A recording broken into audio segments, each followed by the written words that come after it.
All right, here we go. Oops, got that calendar thing there. All right. So real quick, now move myself up here. Just so you know, I'm in class. All right. First one, very simple. That this is a come on, very simple. If you see me erasing, gosh darn it. Here we go. Go down here. Erase, erase. I love this program. Love it. Everyone sees this, right? The eraser's right there. Erase, erase. There we go. And then that's reflection. I don't have the time to rewrite that. What's an effection over the x-axis? Put reflection on there. I'm not rewriting it. This program always is against me. And then what's minus two in the inside? Right or left? Three, two, one, go. Oh, you don't remember. Let's do it again. What's the minus two in letter B do? Right or left? Three, two, one, go. It's right. You better not say left on that one. And what's the plus five do? Up or down? Three, two, one, go. Up. There we go. So two right, five up. All right. The three, I won't bother you with the group thing. I don't know where I have this. Yep. Again. Okay. I should have given myself spots to erase. It just doesn't erase where I wanted to. That's a vertical stretch. So back to B. Oh, this drove me nuts with my cat students. You know how much I love to talk about my cat students. They came into this class in August like knowing nothing. It's like they never had math, and because they should have known a parabola. You will drive your senior year teacher mad if you don't know where this graphs. Like an image of this would be two right, fumble, five up, and it's facing up. All right, so just matching, you should be able to pick that that's what that picture looks like. And then this one would just be a parabola that's just skinnier, but you're supposed to say stretched vertically. And then the last one puts it all together, reflected over the x-axis. So you have here's 0, 0, reflected. 1/3 is a shrink, which makes it wider. And then 5 is 5 left in your perspective, and then 2 down. And then you would expect a parabola because you know that's what x squareds are. And then you should be able to do matching. And we do that like at the beginning of CAT. We talk about all the pictures they should know. And those are many of them that we're going to cover or have covered this year. So, yeah. And that's why I do input. Say it. So no matter what, you can get back, you can save yourself by putting in a couple coordinates to make sure that the coordinates match the graph, or at least the coordinates are on the graph. Makes me sad how many students don't understand that. They just want a picture. They don't understand what that picture is, though. Okay, so a little bit of review. Transformations are what we're going to be talking about, which is what we talked about in those chapters. Back up to this, I'm not going to be here like a grade school teacher reading all those words up there, but those are words I'm going to use. One that I really want to pull out and define right here, too, are pre-image and image, which I don't like. It's hard for my brain to wrap around this. But what we're going to be doing is taking an image and transforming it. So the original image is called the pre-image. Okay, that's all fine and good. But you're going to hear me say something about the second image. And I always have a hard time calling the original image the pre-image. So I'll tell you what I would want. I would want the original image called the image, and then the new image called exactly what I just called it, the new image, not the pre-image and image. So I know all these words. Because when I say the word image, that's actually the transformed image, or I'm just going to put the word new image, the one that's transformed after you're done. You're going to hear me constantly call that the post image or the new image because it just helps my brain, all right? And it makes sense and it's practical. So anyway, this is the author of this book's decision to do this. I'm sure the books would say image and new image, and it's very simple and so on and so forth. That's why we're going to use these terms. Okay, so I know everything is given to you here. Let me get that use their markers or other colored pencils or pens, kind of mark this image up the way I do. And then this is dilating. That's all we're doing today is dilating, changing the size of. images through maybe a geometric construction would be the best way to do this. Literally doing this. We used to do this with tools, compass and protractors and all this other stuff, and we kind of got away from that. And then measuring the angles to prove that angles are congruent, so on and so on and so forth. But it's not like you're going to be forced. In the notes after this, I'm going to ask you to do this example on your own, and then it says use method one. Well, you're actually going to use a combination of these two methods. Let me just describe them both and show you what happened down here, even though these two images that you see doesn't look like two different ways of doing this. So just follow along. So the first thing we're going to do is we're going to dilate this by a factor of a half. We're going to shrink. Before we do this, mark this as the pre-image. And then you'll notice something about notation. So it's a big notation day. The pre-image just has A, B, C, D. All right? So that's triangle A, B, C, D. Fair enough. Notice what the new image, which I told you I was going to use that term all the time, but I guess I'll use the term that they use. The image, or new image, has little apostrophes on it. That's actually, the term for math is that's called A prime, B prime, C prime. That is actually true. And actually they use that for calculus, for derivative, maybe some other stuff too, but don't worry about that. When I say the word A prime, B prime, C prime, it just means A apostrophe, very easy for me to say. B that thing, C that thing, apostrophe. Okay, so here's what they do. Here's what your thing would be. And let me use my highlight. Don't do what I'm doing here. This doesn't exist right now. You don't have that. You had to create that. Okay, so here's what you had to do. Here's the point for the dilation that you used, and you draw a dotted line to it. And then this is what you got to do, and don't worry about getting a ruler. This is a sketch.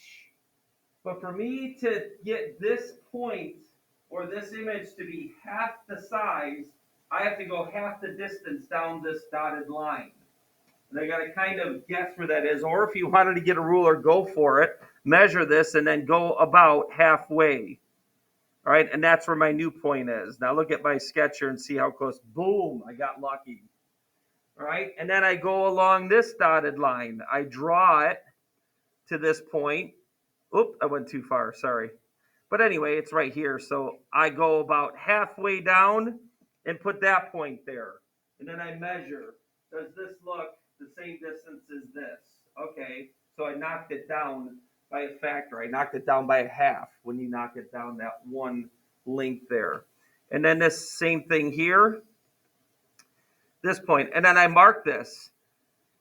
That means these two segments right there are equal. That means these are equidistant.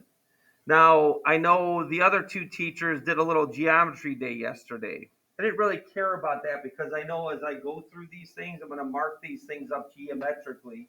Then maybe after the fact, throw you like a quiz is that you do on your own to make sure you know your geometry terms. How does a segment look? How does a ray? What's a line? How do I mark equal angles? How are, and all that stuff that hopefully we do know, but maybe just a little refresher. And then this would be marked with 3 because they're certainly not all equal to each other all the way around, but this segment should be equal to this segment. So you mark it with 3 marks. And hopefully you've seen that before. So again, that's this method. We take all these dotted lines to the pre-image, and then to knock it down by a half, I cut this in half. I cut each segment in half and then mark new vertices. And there's my new image. I'm going to keep saying new image. All right, here's the next one. And I know what it is, so you can go ahead and read it, and I'll tell you how this schematically works. But when we look at this, we are enlarging. So I'm going to go to the black pen here, directly point to that, and call that the pre-image. Again, you have to look at a picture and look at the markings to know that that's the pre-image. That's the original. And then the new one is larger, so I have a scale factor that is bigger than 1, and this is called the image. Here's a minor difference between this one and the last one. You go ahead and draw all these dotted lines, and notice I don't know, this pen every day does something screwy. Okay, boom, boom, boom, all the way through, and you don't know how far you're going, so just give yourself, and then do that for all of these. So same thing for each one of these, and you can see it's all done. I don't have to keep emulating that. So that's your beginning point. And again, you don't have the red drawing. But how you do the next part is this. You only do one of the segments, and we're going by a scale factor of 2. So here is the original. If I just go one more that same distance, then I've doubled it. If I go another one, that's tripling. If I go another one, that's quadrupling. And that's what I want you to understand. Okay, that's how you do this if it's at a scale factor of 4. You'd still do these equal distances. That's doubling, that's tripling, that's quadrupling, so on and so on and so forth. But only do that one measurement and then mark this point. Then if you do the reading up there, and I have all these other dotted lines drawn, now you can walk around this whole image and just draw something that's parallel to this until you reach this next dotted line. So that's physically what you do. Okay, I want to keep this parallel. Stay parallel, stay parallel. Says stop. Now I'm to this dotted line. So it's a different way of approaching this. All right, and now that I'm at this point, and that looks pretty parallel, I want one that's parallel to this. Stay parallel, stay parallel, stay parallel until I hit that dot. Stay parallel, parallel, parallel, parallel, parallel, parallel, dit. Okay, so since one of those doubled in size, all of these should be doubled in size. By the way, hopefully you can conceptually look at this. I guess it's relative how your perspective is. But the way I look at this is farther away, and these images are coming at me. You have to kind of like think of this three-dimensionally, even though we're on a two-dimensional surface. I guess you could argue that this points this way and you're going that way as well. I always think of it coming at me like this. All right, but anyway, that's why you put these two together, because don't these sides look parallel? Don't those sides look parallel, right? So I kind of, yes, Mr. Samuel, usually people respond by a yes, but anyway, did someone just shake their head like they're here? Thank you. All right. But anyway, you put them both together, and it's not like I'm going to know which one you used anyway. So I don't care which one you use. I use them both. I kind of like look at this. I kind of like this one better, though, because it's less measuring. Then I could look at the measurements after. So I kind of like the second method better. But I kind of use them both as we go. But really, the big point here, know what a pre-image and an image, what the marks are on the drawing. Let's move on. All right, and then you go ahead and give this a try. Go ahead, you do. All right, so I showed you a couple. Now again, the way I think of point R, I think it's farther away from me, and we're coming this way. If you want to go the other way, it doesn't really matter. It really doesn't. It's irrelevant, your perspective. We should still end up with the same thing.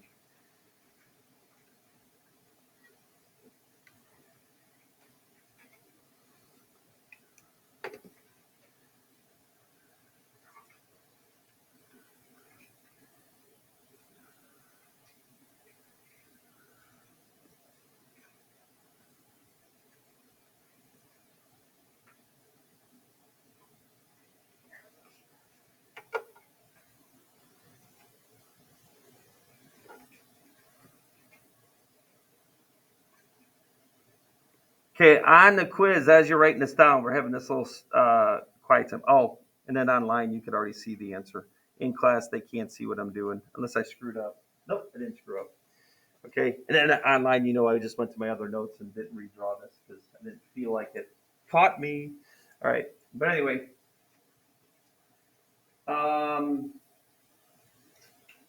forgot what was I say. Oh, on the quiz or test, like I said, this is a sketch. Okay, so that you will have like one or two of these. I'll just check. Can you make an appropriate sketch? And does it look reasonably, according to the characteristics of both ways of doing this? Does it look like it, is reasonable and feasible for the question? Okay, and I do see some people using straight edges. That's awesome. Like that, like your ID or whatever, or anything else that you could use as a straight edge. Okay, now I did intimate how you do this. I do see people finishing up, so I'll wait. But as far as how you triple, I told you how you double, how you triple. It's very important.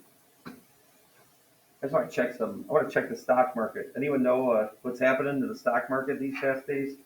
Yesterday, the stock market went down 1,000 points, which is actually significant. Then all of a sudden, it rebounded and rubber band to up 100. So it's like 1,000 point swing in one day. Yep, another bad day. It's down 600 already. So I wanted to look because I want to see if something like this happens again today. Down 600, down 800, up 100. Something crazy is going on in that stock market. I don't quite understand what's happening. I'm sure you're going in the second one as well. Here's the first one, and then an explanation. Okay, so I go to this, and I draw dotted lines, and I could go pretty far out, farther than probably I did draw, but I kind of tried to draw it with my spaces already. So I took this one. The shorter the distance, the better. Here's doubling, and I actually talked about this in the last one. You need to go another one to triple it, okay? I know that's only 2 marks, but here's the original. Now it's doubled. You're double the distance. Now you're triple the distance. So that's the point. And then I tried this first way to do distance, distance, distance, but I guarantee you that what I did next was I made sure when I drew and connected these that these were parallel. So I tried to do both methods at the same time. Make sure both methods kind of hash out okay. So I tried to triple, triple, triple. Then when I drew this, I was making sure that these were parallel. Ruh-roh. I get nervous that I get a phone call. Nope, it's bogus. One of those, people that have nothing better to do than scam you on phone calls. And then that last one's parallel. So parallel, parallel, parallel. I'll be looking for these 3 notches to show that you tripled. Okay, did you do the next one? How many people did both already? Raise your hand. Okay, so we'll wait. Go ahead and do the next one. Then I'll freeze the screen again. Again, this is just a sketch to get the spirit of the idea down.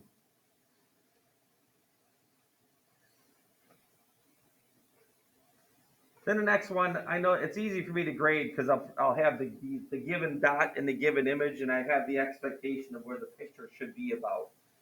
But really checking that parallel stuff. This one was kind of hard to do the parallel thing.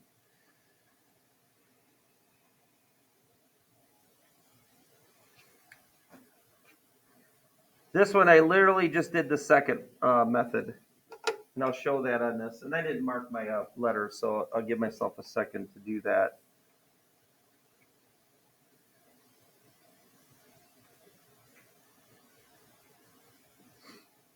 I keep checking my email. I'll check my email at the end if there's any new developments on because of our weather tomorrow.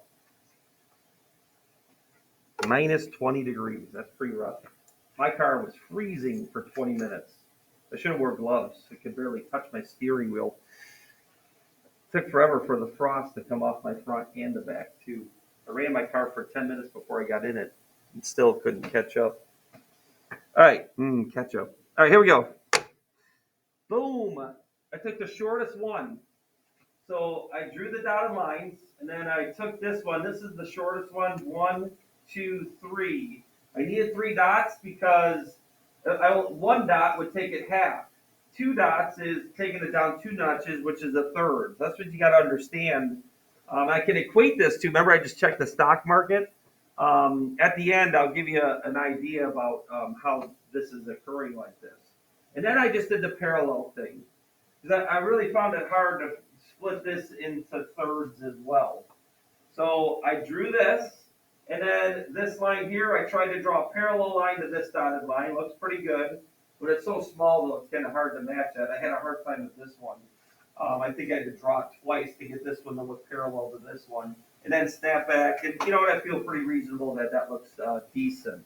That's what I mean about grading yours. I'll be able to grade you and get you as far as where that is kind of supposed to be. Ashley, right there. Okay. All right. There you go. You know where that's at, right? You'll be fine. They probably just need to check something, but you know where it's at? Yeah. Okay. So it's almost like if you walk through walls, it's like right over there. Okay. All right, let's move on. And then this gets a little faster. Woo! Sorry, I remember I just cheated and used my completed notes because I didn't feel like rewriting those. All right, so there you go. There's that empty thing. Now go ahead and fill this out here. And notice a coordinate plane is helpful. So putting a point of dilation on a coordinate plane, we could actually really check some lengths and really get this figured out. This is a huge page right here, huge page. What we're going to be moving into next, tomorrow we got more of this cryptic dilations in a coordinate plane with some other notations, which I'll talk about later in today's notes. But the whole idea of scale factor and side relationships and angle relationships with similar figures. This is going to hold true the rest of the way. First of all, as you're writing this down, what's the scale factor? It depends. What is the pre-image and what is the new image? So what's my new image? Is it bigger or smaller than the pre-image? 3, 2, 1, go. Bigger. So what should my scale factor be? Bigger than 1 or smaller than 1? 3, 2, 1, go. Bigger than 1. I remember doing similar triangles back in old geometry in 2005, 6, 7. I always had a problem with it. What's the scale factor? And it really depends upon which way you're going. Here, it's nice because it really tells you who the new image is. The new image is larger, so the scale factor should be larger. And then now that I have a coordinate plane, this gets better, and we're actually going to use it. This is of length 2, and then this is of length 6. This is of length 3. This is of length 9 if you count. So I think it's obvious that the scale factor is multiplied by 3. Or I took one of the sides and divided them. 6 over 2, 9 over 3. That actually equals 3 in both cases. So the new image is tripled. And you could, if you cared to, you could draw the little dotted lines that show that. And what these dotted lines? Think about a flashlight. Think about a flashlight. The flashlight is here at point P, and you're flashing it on an object right here, and then this is the image on the wall, like the shadow. That's how that can kind of be projected there or thought of. And then this is what you got to understand about the side. This is what's key, and this is true the rest of the way. By the way, in this chapter 9, we start talking about trigonometry. How many people have heard of trigonometry and SOHCAHTOA, sine, cosine, and tangent? Raise your hand. All right, you can do sine, cosine, and tangent because triangles are similar. All right, and therefore they have these same relationships. Therefore, they created this sine, cosine, tangent math algorithm. True story. Right, all based on that. That's why we're going to go to that after we do, some similar triangle work. Okay, so here's what's true, and I lost one of my fractions, so I'm going to try to re-erase that. I got to really be careful giving myself. It's so annoying, this eraser. You can see I'm right on it, and then such an annoying program. All right, Microsoft used to have another program called OneNote. And by the way, if you're listening, that should come back because this is terrible. Wait, what is this one? OneNote? No, this is OneNote. This is terrible. Journal, Windows Journal. Bring it back, Microsoft. Kill me. Anyway, write this down. This is what's true about the proportionality. And I had to do this way because the scale factor is 3. So it's the new image's side, A prime, B prime, divided by the old image or the pre-image, A over B. This equals 3. Imagine that being, that one's 9 over 3. 9 over 3 equals 6 over 2 equals 9 over 3 equals 6 over 2. Right? And I guess the thing that we're missing there is they all ended up equaling that scale factor of 3. So the side measures are proportional. Of course, they're not equal. You have one image that's much larger than the other. What about the angles, though? Okay, here's your first time in 3 seconds, maybe second. What are all those angle measures in both both images? 3, 2, 1, go. 90. But the key is all the angles corresponding to each other are equal. So angle A actually equals angle A prime. Angle B equals angle B prime, and so on and so on and so on. That's what the dots can mean when you don't want to redundantly write notes. Yes? Yes, that's the point that we're making here. Yep. When I go back up to these images, and I was a lazy on this one, sorry. But if we got a protractor, by the way, who has a problem knowing what a protractor and a compass is? You get them switched all the time. Anyone? You guys even used one before? Here, I'll give you help. I should probably not put this on here. I do too. What? You, Mr. Samuels? Compass. What does the compass usually have? It has that little stick, right, in the spinner, and then you can stick someone right in that, right in the compass. No? Bad words, I know, but it makes me remember. That's all that matters. You're not thrilled. Okay. All right, so anyway, compass, all right, compass, that's this thing that spins and makes a circle. So therefore, a protractor, back to your point, we could measure this angle and measure that angle, and they should be equal. That is true. We could measure that angle, and they should be equal. And then that angle should be equal to that angle. You're right. Okay, for sure. And that's the point of this. Oh, darn it. Did he say a bad word? Anyway, back to this. This isn't always. All right, and that's the point of that. For sure. All right, let's go to the next one. Oh, please, this is ridiculous. And I'm not doing all the rest. We're not going to redundantly write everything from the last. Too much. Okay, you ready? You're going to do a 3, 2, 1. What's the scale factor? Careful. Notice who the image and pre-image is. 3, 2, 1, go. Oh, I heard somebody say a 3, but the rest said 1/3. It's 1/3. Oh, did someone say 0.3? Wrong, because it's 0.3, 3, 3, 3, 3, 3, 3, 3, 3. You have to keep going forever. Just like sometimes this class feels like, right, for you guys? Anyway, so this is 6 and this is 2. So 6 over 2 is 1, or 2 over 6, sorry. And the point is these have the new image marks. So it's smaller, so the scale factor is definitely smaller. I'm not writing all the correspondences. It's easy. We just did that in the last one. Let's move on. We ain't got the time. And then I went ahead and did this because I felt like it was too Mickey Mouse. But don't make the mistake. This is the new image. Notice I keep saying new image because I don't care. It works for me. This is the pre-image. This is the new image. The new image is larger, so my scale factor should be larger. So it's 18 over 12, not 12 over 18. I'll be checking. Can you do that? But do notice another thing. This is what I mean about the other teachers already doing the geometry notations. I knew I was going to kind of cover and insert those as we go and expect you to remember these. Do mark these as equal and just practice yourself because you're going to have to be able to read a math question to understand that this means these two angles are equal. This means that these two angles are equal. And I'm going to go back. I'm going to change these two. Here's another way of marking angles equal.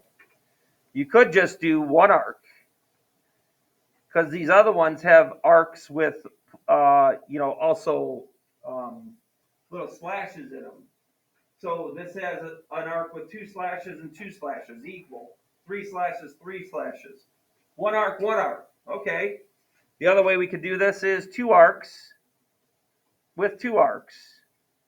That gets a little crazy though if the arcs get too many. I could do 3 arcs and 3 arcs, whatever. So knowing this notational scenario works, for equal angles. So anyway, just dealing with that.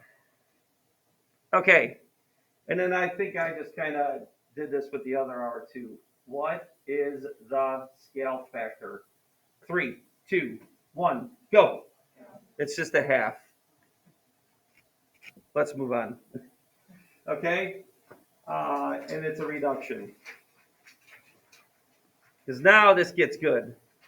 When we're in a coordinate plane, truly in a coordinate plane, I said we were in a coordinate plane.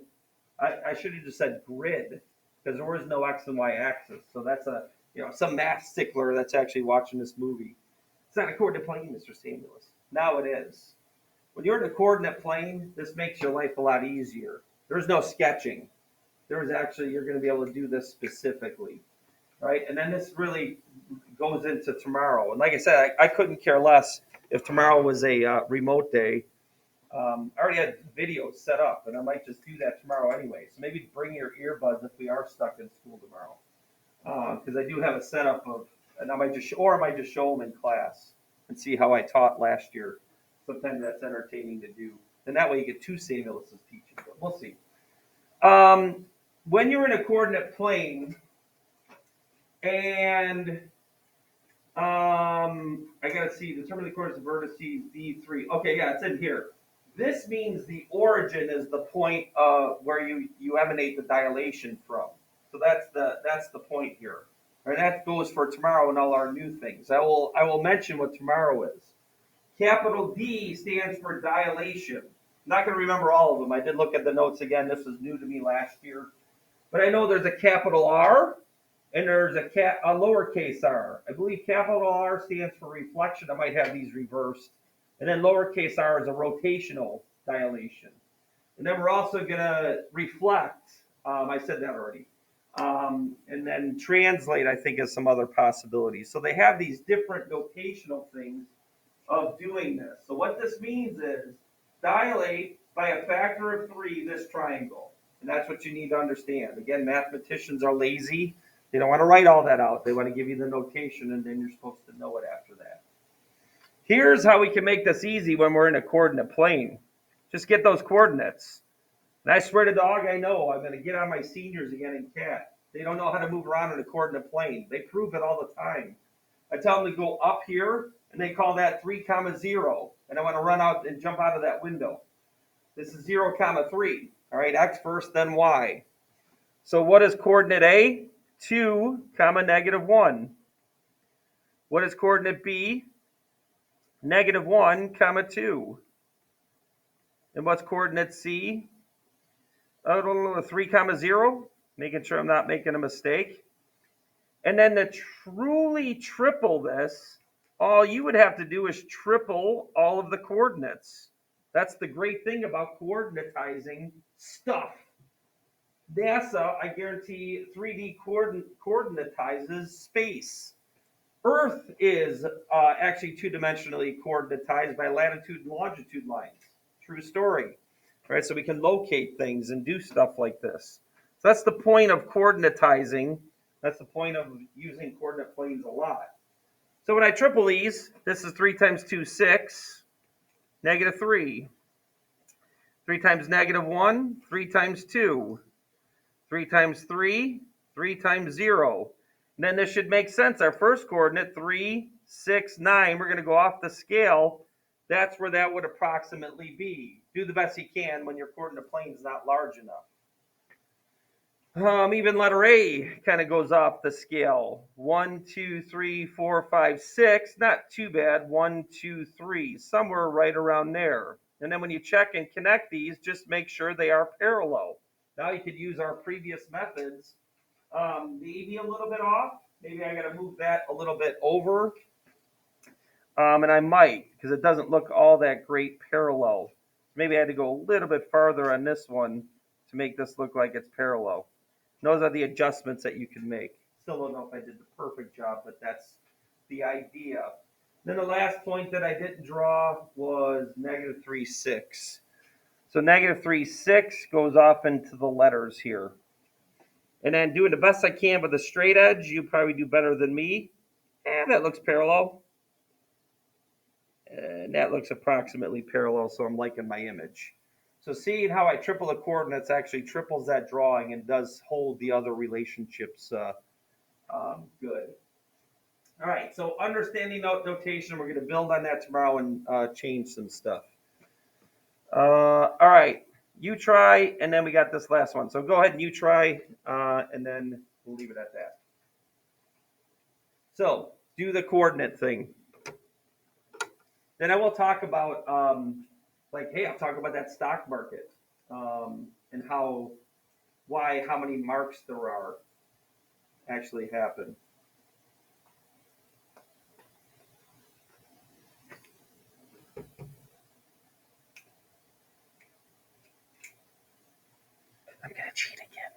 just go to my notes I did last hour because I don't feel like writing it again. So for you guys, you should have pulled those coordinates out, done that to the coordinates that you see in green, graph those coordinates. But then I'm going to do this. I'm going to do for this one of these. 1, 2, 3, 4. But notice this is just 1, 2, 3. I want to cover that because when I looked at that again this year compared to last year, I was like, wait a minute. You go down 4, why are there only 3 of those?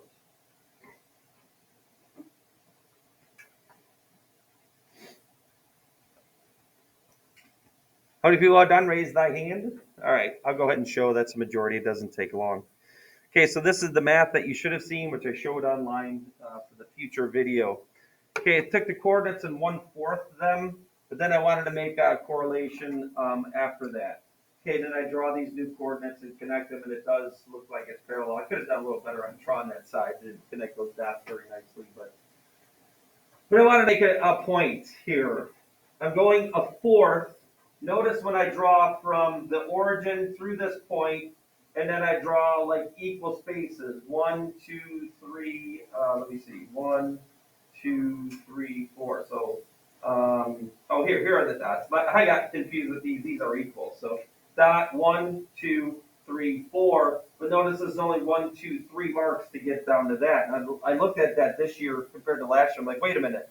Is that truly 1/4? And it is, right? Because we knocked it down 3 notches from its beginning. And I can put it in this sense. Listen to my question. This is the stock market. Let's say you tripled your money. You listening? Tripled my money. What percent did that money go up then by? How much percent return did you get? Well, let's go backwards. Let's say you doubled your money. What percent return did you get? Not 200. That's incorrect. If I doubled my money, I went from $100 to $200. What's my percent return? It's 100%. You get it? It was only 1 notch above what it used to be, correct? So when I triple my money, you actually gained 200%. You went from 100 to 300, you gained $200, which is a gain of 200%. So that's what these notches represent. It decreased by 300%, therefore it's been 1/4. Does that make sense a little bit? All right, because I had a problem when I looked at this. Why are there only 3 marks when I'm knocking it down 4 notches? That's why. And that's really the truth there. So that's the answer to this question. How are the distances to the origin from each related? This is only 1/3 as far as this one, not 1/4. You know what I mean? So that's that whole idea of the situation there. Okay, so that's kind of crazy there. Anyway, you're gonna end it. Shut her down.